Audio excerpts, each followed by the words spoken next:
रसूल अकरम सल्लल्लाहु अलैहि वसल्लम के घर में दाखिल होकर रसूल अकरम सल्लल्लाहु अलैहि वसल्लम के हुजरे का मुआयना किया और मैंने देखा कि आप सल्लल्लाहु अलैहि वसल्लम के घर की दीवार मिट्टी की है और छत आपके घर की जो है वो खजूर के पत्तों की है, खजूर के तनों की है और इतनी करीब में छत बनाई गई है। मैं अपना हाथ ऊपर करता था तो मेरा हाथ छत को जा लगता था। कोई फर्नीचर नहीं, कोई साजो सामान नहीं। नबी अकरम सल्लल्लाहु अलैहि वसल्लम के पास एक फटा सा कंबल है, पहनने के लिए एक तोहबंद है, जिसको इंतकाल के बाद अम्मा आयशा लोगों के सामने निकाल करके पेश करती हैं और दिखाती हैं। हजरत अबू हुरैरा रज़ियल्लाहु ताला अन्हु कहते हैं रसूल अकरम सल्लल्लाहु अलैहि वसल्लम की वफात के बाद अम्मा आयशा ने एक मोटा सा तोहबंद निकाला जो आप सल्लल्लाहु अलैहि वसल्लम पहना करते थे, वो तोहबंद निकाला और एक पैबंद लगा हुआ एक कंबल निकाला और दोनों चीजों को दिखाते हुए कहा, आए नबी के सहाबा देख लो, यही दोनों चीजें हैं, यही दोनों कपड़े हैं जिनके अंदर रसूल अकरम सल्लल्लाहु अलैहि वसल्लम की वफात हुई है। आपके पास इन दो कपड़ों के अलावा और कोई कपड़ा ना था। आप जिस घर में रह रहे हैं वो घर भी कोई आलीशान महल नहीं, कोई बड़ा घर नहीं, लेकिन उस घर की अजमत है, उस घर की हुर्मत है। आप नबी अकरम सल्लल्लाहु अलैहि वसल्लम और आपके सहाबा जानते हैं कितनी तकलीफ में दुनिया के अंदर जिंदगी गुजारी। हजरत साद इब्न वक्कास, सही बुखारी की रिवायत है, बड़े मशहूर साहबी है, कहते हैं कि हमारे ऊपर वो जमाना भी गुजरा है जब अभी अभी हम लोग इस्लाम लाए थे, अभी नए नए दाखिल हुए थे, कुल 7 लोग हम थे। कितने थे? 7 लोग। अभी नए नए हम इस्लाम में दाखिल ही हुए थे। मालना तामुन इल्ला वरकुल हैलता बिल हुबला। हम लोग 7 आदमी थे और हमारे पास उन दिनों खाने के लिए कोई चीज मयसर नहीं थी सिवाय कीकर के पत्तों के और उसकी फलियों के। आदमी पत्ते खाकर अगर जिंदगी गुजारे, अगर दरख्त की छाल खाकर अपनी भूख मिटाए, तो बताइए आदमी की सेहत पर क्या असर होगा। हजरत साद इब्न वक्कास इसीलिए कहते हैं जिस तरह बकरियां अलग अलग हिस्सों में अलग अलग दाने की तरफ पाखाना करती थी, हम भी जब फरागत के लिए जाते तो हमारे भी पाखाने बकरियों के पाखाने की तरह होते थे। दरख्त के पत्ते चबाने की वजह से, दरख्त की फलियां खाने की वजह से, उनकी छाल खाने की वजह से हमारी यह हालत थी। सही बुखारी ही की एक रिवायत है, हजरत सहल इब्न साद इस हदीस को रिवायत करते हुए कहते हैं कि रसूल अकरम सल्लल्लाहु अलैहि वसल्लम ने अपनी बेसत से लेकर अपनी वफात तक पूरी जिंदगी आटा छानने वाली छन्नी तक नहीं देखी। इस हदीस को रिवायत करने वाले अबू हाजिम इकरामी हैं। वो कहते हैं सहल इब्न साद से, आए सहल, फिर तुम उन जमाने में तुम रोटियां कैसे खाते थे, खाना कैसे तनावुल करते थे? कहने लगे हम आटा पीसते थे। ओ मेरे भाइयों, उन दिनों बड़ी बड़ी मिल और बड़ी बड़ी चक्कियां नहीं थी जिसके अंदर चोकर अलग हो जाए, भूसा अलग हो जाए और आटा अलग हो जाए। लोग अपने हाथों से पत्थर की चक्कियों में आटा पीसा करते थे, खाने पीने की चीजें तैयार करते थे। अपने हाथों से सारी चीजें तैयार करके इस्तेमाल कर रहे, खा रहे। हजरत सालिम ने साथ कहते, अरे अबू हाजिम, तुमने सवाल किया तो सुन लो। हम पत्थर की चक्की पर डालते और जौ को अच्छी तरह पीसते थे, फिर पीसने के बाद हम उस जौ के अंदर, पिसे हुए जौ के अंदर फूंक मारते थे। जितना भूसा उड़ना था वो उड़ जाता था। जो भूसा उस जौ के अंदर, आटे के अंदर रह जाता था, हम भूसा समेत उसको आटे के साथ गोंद लेते थे और उसी की रोटियां पका लेते थे और उन्हीं रोटियों को खाकर हम किसी तरह अपनी दुनिया में जिंदगी बसर करते थे। भूसा, आदमी अगर एक दिन भूसा खा दे तो उसकी हालत टाइट हो जाएगी। हम और आप खा नहीं सकते। पहली बात तो हलक के नीचे ही नहीं उतरेगी। अगर किसी तरह भूख की वजह से खा भी लें तो तबीयत बिगड़ जाएगी, तबीयत खराब हो जाएगी। लेकिन उन दिनों खाने पीने की किल्लत इतनी थी, नेमतों की इस कदर फरावानी नहीं थी जो आज है। मजबूरन नबी और नबी के सहाबा इस तरीके से खाया था, लेकिन फिर भी उनके दिलों में ईमान मौजूद था। जब नेमतें कम थी तो शुक्रगुजार ज्यादा थे, वो ज्यादा शुक्रिया रब का अदा करते थे। आज रब की नेमतें ज्यादा हो गई तो शुक्रगुजार भी धीरे धीरे कम हो गए।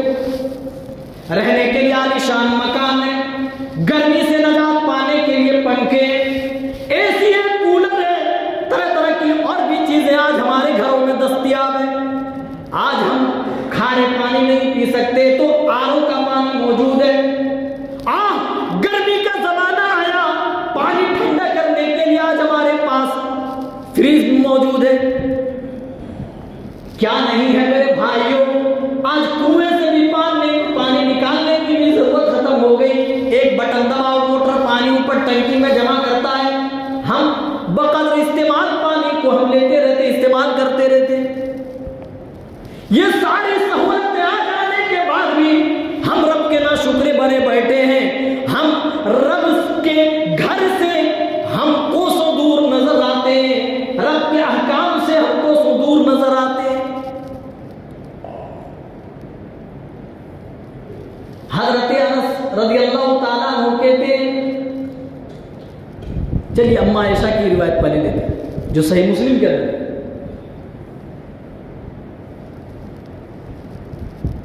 अम्मा आयशा कहती है कि हमारे घर में कभी कभी ऐसे वक्त भी आते थे, कान याती अलैना शहरु मानू क़िदु फ़ीही नारा, कई महीने तक चूल्हे तक नहीं जलते थे। खाने पीने की इतनी किल्लत थी, इतनी कमी थी, फाकों में जिंदगी बसर करते थे, भूख प्यास की हालत में। लेकिन कोई ऐसा नहीं मिला कि भूख की वजह से उन्होंने अपने ईमान के साथ कंप्रोमाइज कर लिया हो। कोई ऐसा तारीख की किताबों में, सीरत की किताबों में आज तक ढूंढने पर भी नहीं मिला कि भूख की वजह से, गुर्बत की वजह से उन्होंने अल्लाह के अहकाम के साथ उन्होंने कंप्रोमाइज किया। आज थोड़ी सी घर में खाने की कमी आ जाती है, गुर्बत आ जाती है, कारोबार में थोड़ा सा घाटा हो जाता है, आदमी सूदखोरी को दावत दे देता है, सूदखोरी पर उतर आता है। ओ लोगों, तुम्हारा ईमान कहां गया? तुम्हारी मुसलमानियत का जनाजा आज क्यों निकल गया? कान याती अलैना शहर, अम्मा आयशा के अल्फाज पर गौर कीजिए जो आप अम्मा आयशा ने बयान फरमाए। कान याती अलैना शहर, हमारे ऊपर कभी कभार ऐसा महीना भी गुजरता, मानू क़िदु फ़ीही नारा, जिसके अंदर कभी चूल्हे तक नहीं जलते थे। उन दिनों हमारा गुजर बसर पानी और खजूर के साथ होता था। खजूर खा लेते थे, ऊपर से पानी पी लेते थे, किसी तरह अपनी भूख को प्यास मिटा लेते थे। इल्ला ये कि कहीं से तोहफतन गोश्त आ जाए, हम उस गोश्त को खाकर अपनी भूख को प्यास बुझा लेते थे।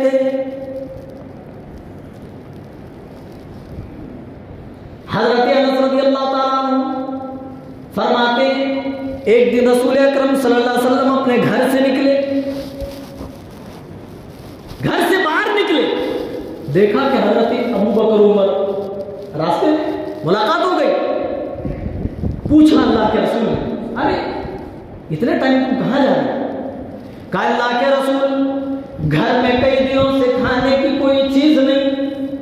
अल्लाह के रसूल, भूख ने हमें बेहाल कर दिया था।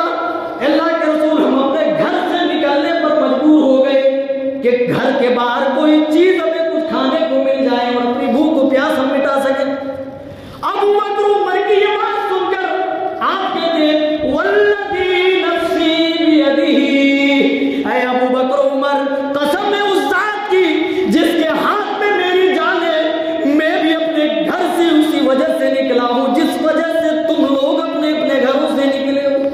मुझे भी भूख ने अपने घर से निकलने पर मजबूर किया है। दोनों हजरत अबू बकर उमर आपके साथ हो लेते और एक अंसारी सहाबी के अल्लाह के रसूल लेकर के जाते। अंसारी सहाबी पानी लेने के लिए गए, घर पे नहीं, उनकी बीवी घर में मौजूद है। इस्तेकबाल किया, बैठने के लिए कहा तो रसूल अकरम सल्लल्लाहु अलैहि वसल्लम ने कहा कि घर का मालिक कहाँ है? कहा भी पानी लेने के लिए गए हैं, जाते ही होंगे।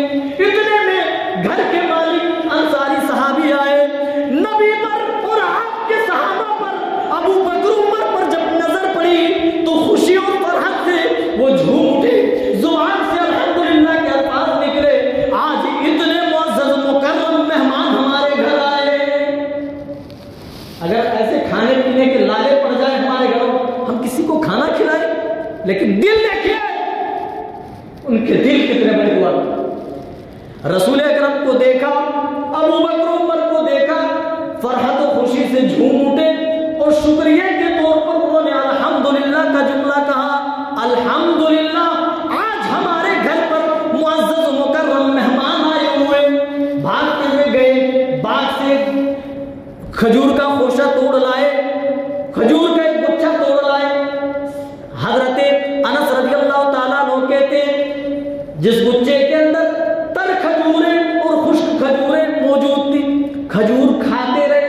इतने में अंसारी सहाबी गए, हाथ में छुरी ले ली। अल्लाह के रसूल समझ गए ये किसी तरह मेजबानी नहीं छोड़ने वाले, ये खाना खिला करके ही भेजेंगे। तो अल्लाह के रसूल ने कहा, हाथ में जब छुरी देखी तो फरमाया कि दूध देने वाली बकरी मत ज़िबा करना।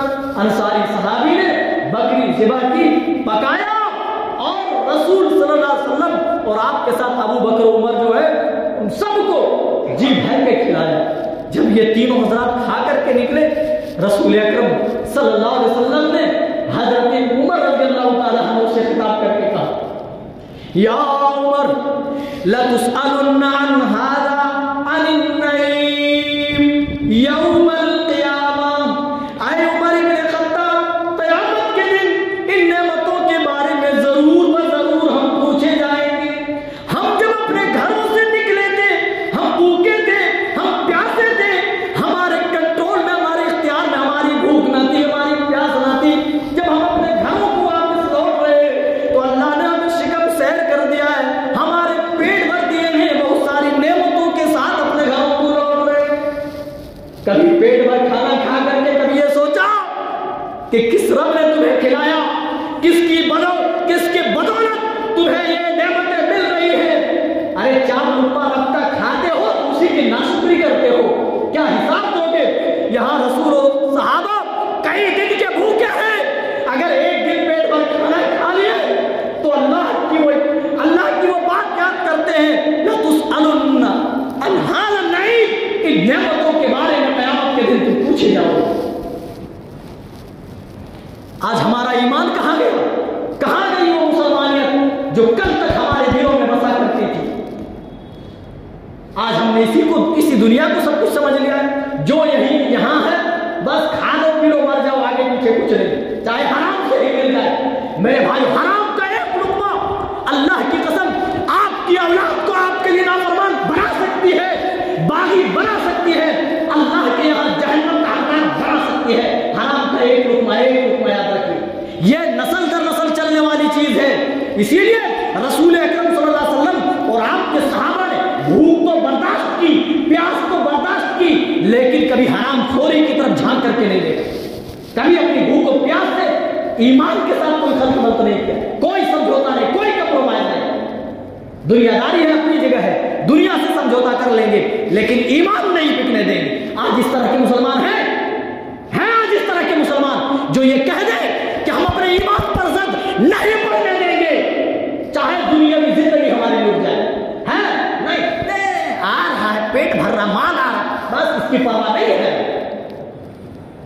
नित नए तरीके से लोगों को लूटा जा रहा है, नित नए तरीके आज कारोबार के नाम पे एक जाल की तरफ फैलाया जा रहा है, और मुसलमान बेचारे चंद टुकड़ों की लालच में, चंद पैसों की लालच में हरामखोरी पर उतर रहे। रसूल की जिंदगी कभी पढ़ो तो इबरत हासिल हो जाए। हजरत उमर रज़ियल्लाहु ताला अन्हु कहते, ये भी सही बुखारी की रिवायत, एक रोज रसूल अकरम सल्लल्लाहु अलैहि वसल्लम की खिदमत में हम हाजिर हुए। रसूल अकरम सल्लल्लाहु अलैहि वसल्लम उस वक्त अपने बिस्तर पर आराम फरमा रहे थे। आपके सर के नीचे एक तकिया है चमड़े का, उसके अंदर खजूर की छलांग भरी हुई है। कहते हैं अल्लाह के रसूल ने मुझे देखा, उठकर बैठ गए, अपनी तोहबत ऊपर कर ली। रसूल सल्लल्लाहु अलैहि वसल्लम के पास उन दिनों उन कपड़ों के अलावा, उस तोहबत के अलावा कोई दूसरा कपड़ा नहीं था। मैंने काशाने नबूवत पर जब निगाह डाली तो आपके घर में चंद मुट्ठी हमने जौ पाई, एक सा के करीब, 3.25 किलो जो होता है, और कुछ पत्ते पाए, और कुछ कच्चे चमड़े के टुकड़े हमने पाए। हमने ये मंजर देखा, काशाने नबूवत का ये हाल देखा, मेरी आंखों से बेख्तियार आंसू निकल आए। मैंने अपने नबी रसूल अकरम सल्लल्लाहु अलैहि वसल्लम से पूछा, आए अल्लाह के रसूल, मेरे माँ बाप आप पर कुर्बान, यहूद और नसारा तो दादे ऐश थे, कैसरों के सरा तो नेमतों से माला माल हो रहे हैं, वो ऐश की जिंदगी गुजार रहे हैं, जो कि एक खित्ते के मालिक हैं, एक जगह के बादशाह हैं।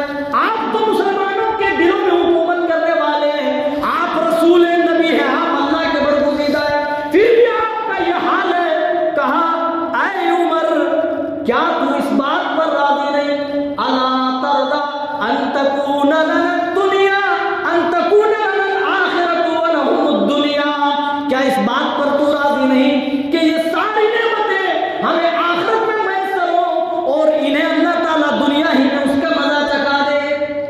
फकुल तो भला, हजरत उमर रज़ियल्लाहु ताला अन्हु कहते हैं कि मैंने उस वक्त कहा, अल्लाह के रसूल, क्यों नहीं, मैं इस बात पर राजी हूँ, दुनिया के दुख आराम से मैं राजी हूँ, इस शर्त पर कि आखिरत में हमें नजात मिल जाए। और हम क्या कि नहीं भाई, दुनिया से हम समझौता नहीं करेंगे, यहाँ दुख, यहाँ मुसीबत, यहाँ कारोबार में घाटा नहीं, हमें तो बस माल चाहिए, चाहे हराम तरीके से हो जाए। ईमान अपने अंदर पैदा करो, ईमान के अंदर हलावत लाओ, सही मानों में मुसलमान बनो। कहते हैं कि हम पिट रहे हैं, मारे जा रहे हैं, अरे उनकी थूक, यहूदियों के थूक हमारे चेहरे पे ना पड़े, उनकी गोलियों से हमारे सीने छलनी ना हो, उनके क्रूज मिसाइलें हमारी मस्जिदों और मदरसों को मिसमार न करें, तो फिर अल्लाह की रहमत कहां से आएगी, कहां से आएगी। हमने तो मुसलमान नाम का सिर्फ एक तरह का आला इस्तेमाल किया हुआ है, वरना मुसलमान नाम आज हमारे पास क्या है, क्या है उसके असर। देखें जरा अपनी दुनियावी जिंदगी टटोल कर, फिर आपको मालूम होगा कि हमारी हैसियत क्या है। रसूल अकरम सल्लल्लाहु अलैहि वसल्लम, अम्मा आयशा कहती हैं, इसी से मिलती जुलती एक रिवायत और आई हुई है हजरत अब्दुल्लाह रज़ियल्लाहु ताला अन्हु से। कहते हैं कि अल्लाह के रसूल लेटे हुए थे और लेटने की वजह से आपकी पीठ पर निशान पड़ गए। निशान तो मुझसे देखा नहीं गया। कहा अल्लाह के रसूल, आप ऐसे पुराने चाट पे सोते हैं जिसकी वजह से आपकी पीठ मुतासिर हो गई। आपकी पीठ मुतासिर हो रही है, आप कहें तो आपके लिए हम नरम गरम बिस्तर का इंतजाम कर दें। आपने उस वक्त क्या प्यारा जवाब दिया था। आप चाहते तो अल्लाह की कसम बड़े ही नाज़ो नाम में अपनी जिंदगी गुजार सकते थे। आप चाहते तो अल्लाह ताला उहुद पहाड़ को सोने का बना देता, जहां चलते आपके साथ ये बड़े बड़े पहाड़ जो सोने के होते आपके साथ चलते। लेकिन आपने कहा था अल्लाह मुझे इसी हालत में रखना, और जब क़यामत के दिन मुझे दोबारा उठाओ तो इसी हाल में उठाना, ताकि मैं पहले जन्नत में जा सकूं। रसूल अकरम सल्लल्लाहु अलैहि वसल्लम ने मेराज के मौके पर जब जन्नत का दीदार किया, जन्नत का दीदार करके आए, तो आपने अपनी उम्मत को बताया, ऐ लोगों